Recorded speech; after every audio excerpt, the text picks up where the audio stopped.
Show. Nice to have you all here. Well, let's see. You may know this already. Al-Qaeda announced they've already named al-Zarqawi's replacement. His name is Abu Hamaz al-Muhajir. Oh, yeah, that's him, right? That is his name. Yeah. No. The name Mujir in Arabic means immigrant. And today, out of force of habit, California gave him a driver's license. Yeah.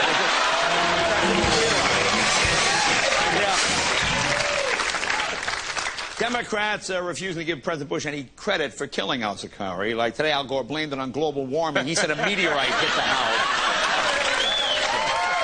And then John Kerry said of the two 500-pound bombs that hit the safe house, he voted for the first bomb, not.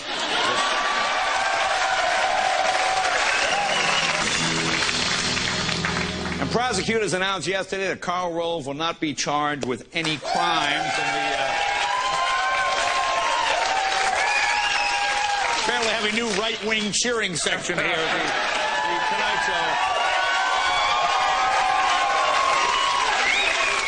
Anyway, into the investigation of that leak of the CIA agent, Valerie Plame. Yeah. The White House pretty relieved. In fact, President Bush told Dick Cheney he canceled on hunting trip with Karl Rove.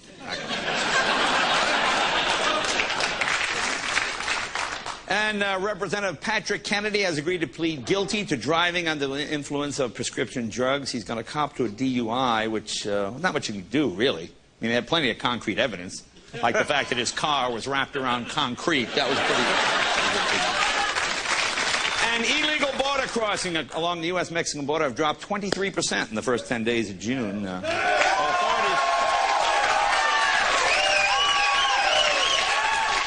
I'm sorry, that was not the punchline. I'm sorry. There seems to be some... No, they think it's because of the presence of National Guard troops, or maybe the fact that everybody from Mexico is already here. That could be one. Hey, here's an interesting story. Scientists now believe that the planet Mars may be experiencing global warming. Is that possible, global warming on Mars? We only have 2 vehicles up there, right? Those 2 rover explorers. Are they just driving around all the time now? Is that what it is? How much, how much global warming is going on? Well, I love this. This is my favorite thing. In a big speech yesterday, Bill Clinton said it is now recognized that he and Al Gore were right about global warming. You get the feeling right now Al Gore's going, hey, what do you mean we? Now, I know Gore's been on this issue. Do you remember Clinton talking about it at all? I mean, the only thing Clinton ever thought was hot back in the 90s was Paula Jones. I mean, that was about it. We have George Carlin and Ann Coulter.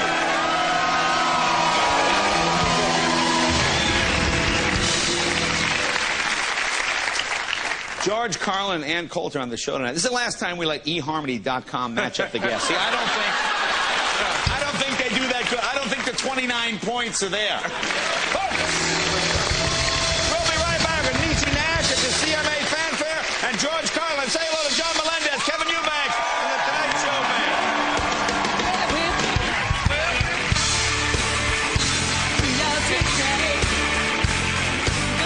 All righty, my next guest, the best-selling author. Her latest book, Godless, The Church of Liberalism, has debuted #1 on the New York Times bestseller list. Also stirred a huge controversy, which we'll talk about. Please welcome Ann Coulter.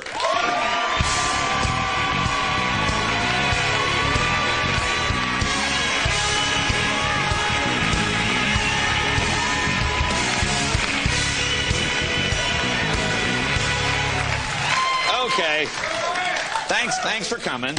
Do you know George? You haven't met him. No, but he was just very funny. I like the Catholics don't have the nuke. I never thought when Ann Coulter came out I would have to move to the right, but it happened. Now, news junkies know this story. A lot of people don't. Explain. You're on the Today Show. I think this is where this all sort of started. Explain what happened. Well, I wrote a book, and liberals were hysterical. It's getting to be kind of a kabuki theater. I write a book, they're hysterical. It happens all the time. All right. My perspective on it is, I understand you had an Ann Coulter joke last night, Jay. Oh, I had a bunch of Ann Coulter jokes all the time. That I was worried about Dorothy's house falling on me. I think that was the joke, yeah. And then I had I liked you. And then the other joke was I like you better when you were fighting Sigourney Weaver in The Aliens. I think that was the other movie I did. Well, but see, from my perspective, I'm Dorothy. Really? And I've just dropped my house on the mainstream media. Well, I guess that's true. Well, I think probably the most controversial remark, and this is the quote from the book. I think this is the one that's got everyone upset. Would you want me to read it? Would you rather read it? No, you go ahead. I'd love to hear my words. This is talking about the 9/11 widows. Yes. Correct? Okay. And it says, these broads are millionaires, lionized on TV and in articles about them, reveling reveling in their status as celebrities and stalked by grieferazzi. I've never seen people enjoying their husband's death so much. I mean, it seems harsh to me. Yes, well, I was wrong about one thing. Yes. This is the infallibility chapter, how liberals send out victims to make their points for them so that we can't respond. And I said, you know, you can't respond to these 4 women because everyone will get mad at you. But I went on the Today Show and criticized them, and there hasn't been a peep about it, as far as I can tell. Oh, no. Nobody complains. Do you have any regrets about it? So apparently you can attack them. But you see, you know what's odd? See, this is what fascinates me, because you're a very good writer. Thank you. It's so different than the way I work. Maybe it's because I'm a comic. See, my thing is, it's sort of more flies with honey. You make your point, even if you get a couple of digs in, you make your point. Whereas this seems to me, the words you've used have overshadowed the point that you were trying to make, to the point where people are upset about you attacking the widows. They don't understand the point you were trying to make. And I think most people still don't understand the point you were trying to make. Do you understand what I'm saying? Well, I suppose I'm not really trying to attract people. If I wanted to attract people, you know, I'd wear sexy dresses, grow my hair long. No, I got you. Oh, wait, no.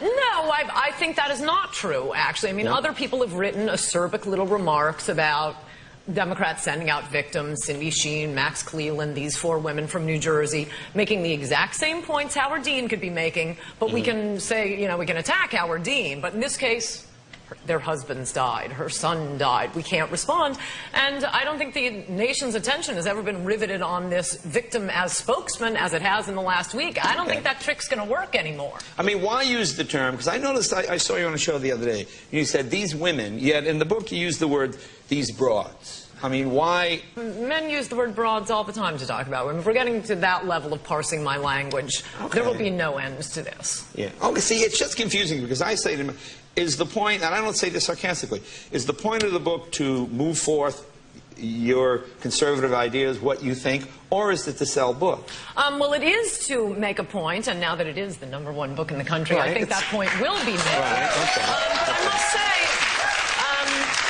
I mean, I had a lot of my friends read the book before it came out, and I gave it to my smartest liberal friend. And I told him, you're smarter than any liberal I'm going to be on TV with. I didn't know I was going to be on with you. And I said,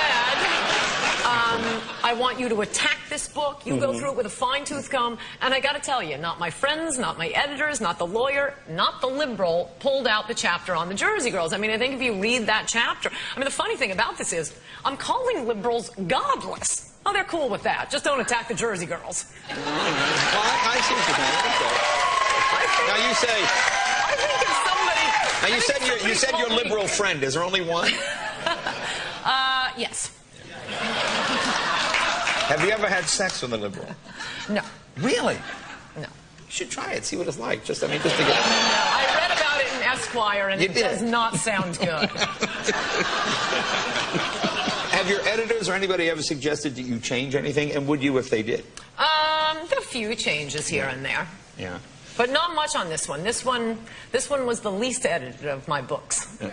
I mean, you see, I would say. One thing that sort of bothers me about politics, and I enjoy politics, but I really don't enjoy the civility. You know, I have friends, I really do have friends on both sides, because I'm one of those people, I'm very fiscally conservative, but I'm probably socially liberal. So I have friends on both sides, and we have very nice discussions. Lately, everything is so nasty, and this would qualify as nasty, wouldn't you think? I think it's not nasty. No, you don't think so? And the other thing is, I mean, we hear this all the time about how civil things were back when there were only 3 TV stations.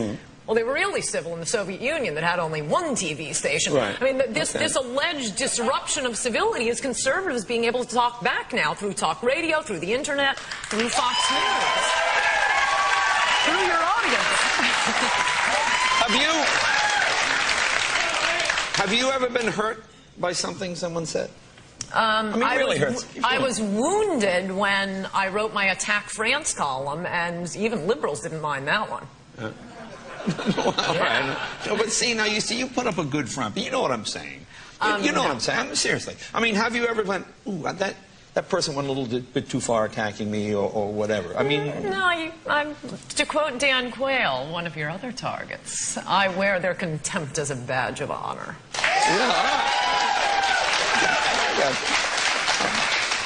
Now, do you travel like with a bodyguard now? Do you find that you get Well, threats? I travel with conservative men. And they're pretty fearsome. Unlike the liberals you showed the last time I was on when I spoke on a college campus. Right. We got the nuanced liberals throwing food, right. and they missed. Yeah, unlike them, I think my male friends can take them. The book's title. Godless, which liberals don't mind. Explain what you mean by that. Explain what you mean by I mean, no one's complaining about it. I think if somebody called me godless, I'd take notice of it. Okay. No, they're obsessed with this one section of one chapter. But the point of the book is that liberalism has become like a religion. All the bad things associated with religions, which I don't think you see that much. Yeah. From the God-based religions, by the way, though I think you do. But the self-righteousness, the intolerance, the refusal to countenance differing beliefs. And by denying that it's a religion, I mean, they have their own cosmology, their own worldview, their own belief in miracles. They promote themselves through the schools, through the government. The children are baptized in, you know, the religion of global warming, of recycling, of safe sex, but you can't even have a moment of silence. I mean, that is preferring one religion over another, and they advance themselves by denying their own religion. This is describing the religion of liberalism. Well, the book is called The Church of Liberalism, Godlessness. And thank you. Always fascinating having you here. Be right back with T.K. Tunstall right after this.